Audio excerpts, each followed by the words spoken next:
C'est que comme j'ai un peu monopolisé la parole, donc laissez le soin aux autres collègues de pouvoir répondre. Mais il est important de parler du terre. Moi, je vais vous dire une chose. Je siège au conseil d'administration de la BOAD, la Banque Ouest-Africaine de Développement. Le terre est financé par la Banque Islamique de Développement. Je suis gouverneur suppléant de la BID. Vraiment, la BID, c'est à peu près 54 à 55 pays. Et le conseil des directeurs exécutifs de la BID n'approuve jamais un projet qui n'est pas rentable. C'est impossible. La prochaine réunion, c'est en avril, au Maroc. La fois passée, c'était en Tunisie. Le terre est le premier projet d'un volume de financement aussi important financé par la BID dans un pays en Afrique au sud du Sahara. Donc ça veut dire que le terre, s'il est financé par la BID, ce n'est pas la France, donc je parle de la BID.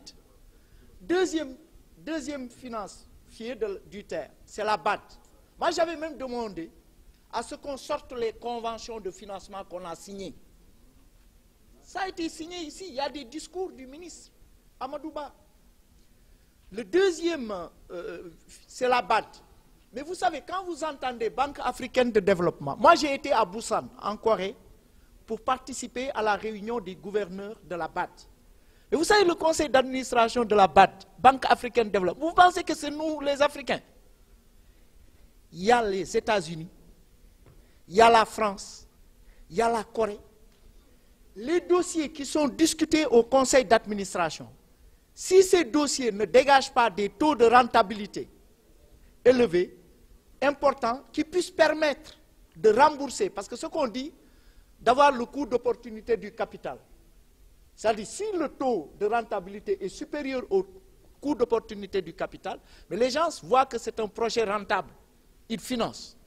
Et le troisième financier, c'est la France, à travers l'Agence française de développement et le Trésor français. Voilà les bailleurs du terre. C'est déjà important de savoir que la BID finance plus que la France le terre.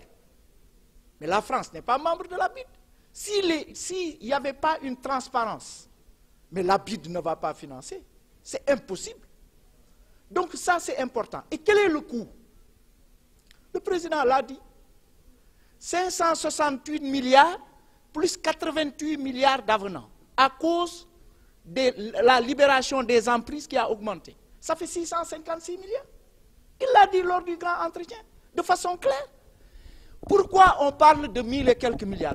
Au Sénégal, on a ce qu'on appelle le programme triennal d'investissement public de l'État. Lorsqu'on a réformé le système de planification en 1987, ce programme existe depuis Abdou Diouf. Programme triennal d'investissement public.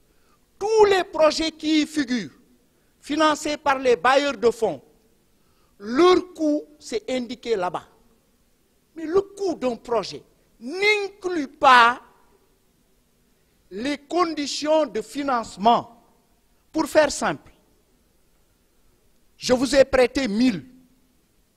Vous devez me rembourser à un taux de 1% sur 25 ans. Les gens qui parlent de 1200 milliards, vous savez qu'est-ce qu'ils font? Ils disent, comme dans 25 ans, je vais rembourser 1500, le coût du terre, c'est 1500. Donc ça veut dire que le budget du Sénégal, avant 2000, ce n'était même pas 500 milliards, mais c'était, il faut prendre tous les projets là, qui étaient dans le budget. Quand est-ce qu'on va les rembourser? Prendre le coût, le rapporter. Parce que les ressources extérieures sont dans le budget. Hein?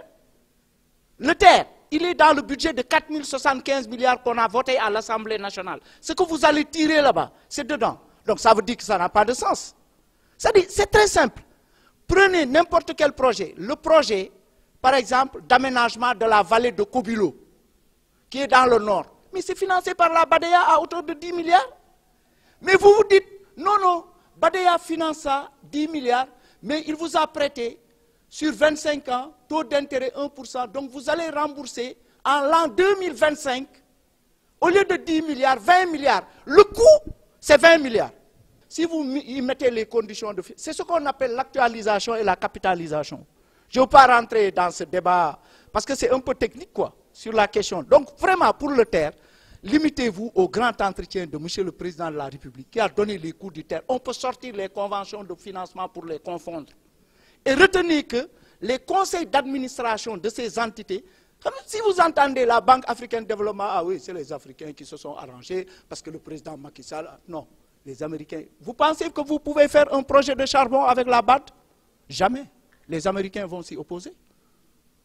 Vous n'allez jamais avoir un projet de centrale à charbon financé par la BAD. Parce que dans le Conseil, il y a une entité forte qui ne veut pas de projet, par exemple, à charbon.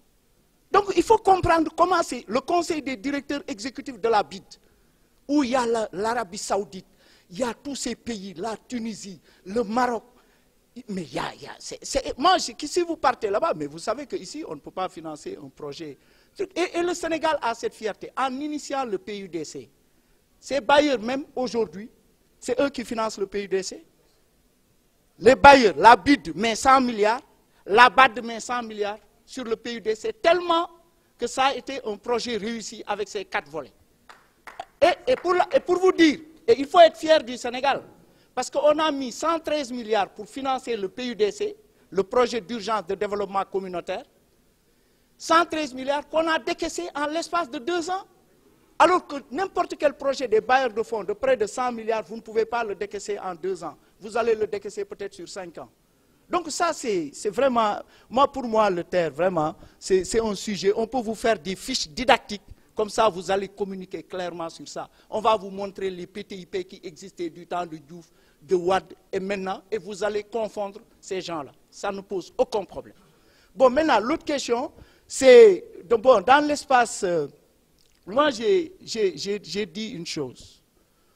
C'est vrai, on a les universités privées qui sont là, on a orienté des jeunes. Moi, je les ai reçus, on a discuté. Le Sénégal ne fait pas de dépenses extra-budgétaires, malheureusement. Rappelez-vous, en 2009, quand il y a eu ces dépenses extra-budgétaires, on a sorti un décret signé par le président Wade, contre-signé par le Premier ministre Cheikh Hadjibou Soumaré, pour dire qu'au Sénégal, on ne peut plus payer une dépense par le Trésor sans un ordonnancement préalable par le budget. Mais le président a dit, c'est un bon décret, je ne l'abroge pas.